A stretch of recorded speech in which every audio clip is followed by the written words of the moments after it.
السلام علیکم ورحمۃ اللہ وبرکاتہ۔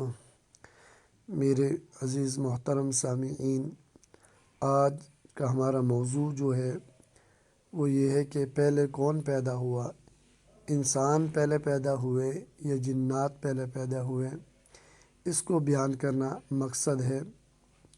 یاد رکھیے گا، نہ صرف جنات کی تخلیق اور مادہ تخلیق کے حوالے سے قرآن حکیم اور احادیث مبارکہ میں جنات کا ایک مستقل مخلوق کی حیثیت سے ذکر آتا ہے، بلکہ قرآن مجید میں اور احادیث مبارکہ میں اس کی بھی صراحت ملتی ہے کہ جنات کو اللہ تعالیٰ نے انسان کی تخلیق سے برسوں پہلے پیدا فرمایا ہے۔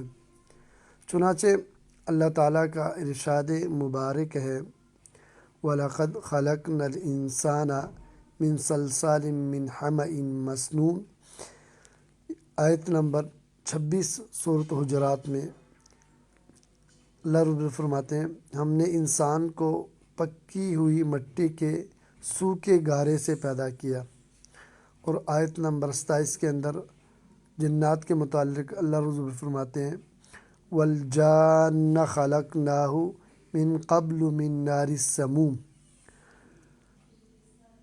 اور پیدا کیا اور اس سے پہلے جنات کو لو کی آگ سے پیدا کیا۔ کس چیز سے پیدا کیا؟ جنات کو لو کی آگ سے۔ جنوں کو یعنی جنات کو اس سے پہلے لو کی آگ سے ہم نے پیدا کیا۔ معلوم یہ ہوا کہ پہلے انسان نہیں بلکہ جنات کو اللہ رب العزت نے پیدا فرمایا۔ جنات کو انسانوں سے پہلے نار سموم سے پیدا کیا۔ سموم ایسی گرم ہوا کو کہتے ہیں جو باعث قتل ہو۔ بعض نے کہا ہے دن کو یا رات کو جو گرم ہوا چلے اس کو سموم کہتے ہیں، اور بعض کہتے ہیں کہ رات کی گرم ہوا کو سموم اور دن کی گرم ہوا کو حرور کہتے ہیں۔ تو معلوم ہوا اس آیت کے اندر کہ تخلیق پہلے انسانوں سے برسوں پہلے اللہ رب العزت نے جنات کو پیدا کیا۔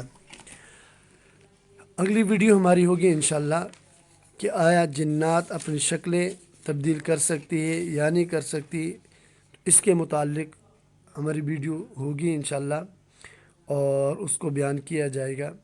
اس وقت تک کے لیے ہم اجازت چاہتے ہیں۔ السلام علیکم ورحمۃ اللہ وبرکاتہ۔